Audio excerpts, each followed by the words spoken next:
At its height, the Roman Empire stretched from the Atlantic Ocean to the Euphrates River, united under emperors like Augustus and Trajan during the Pax Romana. This great realm built roads, cities, and aqueducts that symbolized Roman power. But by the 200s AD, strains appeared. The empire was simply too large to manage easily. Emperors became short-lived. During the 3rd century, over 20 men seized the throne within 75 years, often by violence. Civil wars and corrupt politics greatly weakened central rule.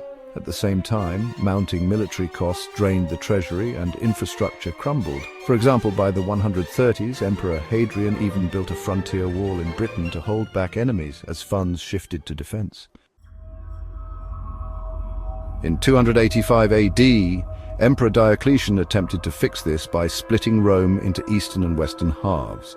Each half was governed by co-emperors, a tetrarchy, with capitals at Milan and Constantinople. This made short-term governance easier, but in the long run, it divided resources. The wealthy Greek-speaking Eastern Empire, later called Byzantium, grew stronger and better defended, while the Latin-speaking West slipped into economic crisis. Constantine the Great, in the early 300s AD, further cemented this by moving the capital to the new city of Constantinople. Meanwhile, Christian religion was adopted, legalized in 313 and declared the state faith by 380 AD, transforming Roman society. Some ancient observers blamed Christianity for eroding traditional Roman values, a theory later popularized by historian Gibbon. But today, most scholars see this as only a minor factor compared with the empire's other troubles. By the late 300s, waves of barbarian invasions began. In Asia, nomadic Huns rode westward. Their advance shoved Germanic tribes such as the Goths, Vandals, Franks and others into Roman lands. Overcrowded by desperate refugees, the empire tried to settle the Goths inside its borders. Misrule and mistreatment led these new settlers to revolt. In 378 AD at Adrianople, the Goths annihilated a Roman army and killed Emperor Valens, a brutal shock. Eventually, a Gothic king, Alaric, marched on Rome itself. In 410 AD, Visigothic warriors under Alaric sacked the city of Rome, plundering it after years of siege.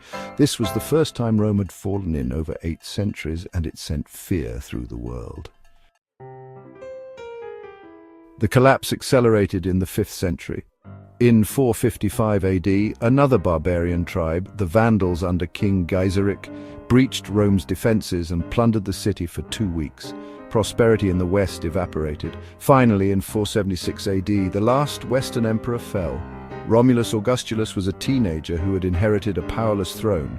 He was deposed by Odoacer, a Germanic mercenary leader who declared himself king of Italy. From that point on, no Roman emperor would ever again rule from Italy, and many historians mark 476 as the Western Empire's definitive fall. Romulus Augustulus returned symbols of imperial office to the east. The Western Roman state was no more, but the world it built lived on. The Eastern Roman or Byzantine Empire endured for another 1,000 years, preserving Roman law, Greek culture, and Christian governance. In Western Europe, Roman institutions transformed into medieval kingdoms. Latin evolved into the Romance languages. Roman roads and cities became the skeleton of medieval Europe. Even today, we see Roman legacies in law, language, and architecture. Its cultural influence remains long after 476 AD. In sum, Rome's fall was not a single cataclysm, but a complex transition. Political turmoil, economic strain, and relentless invasions all drove many of the empire's collapse. When Odoacer seized power in 476, it was the symbolic end of Western Rome, yet its heritage became the soil from which a new Europe would grow.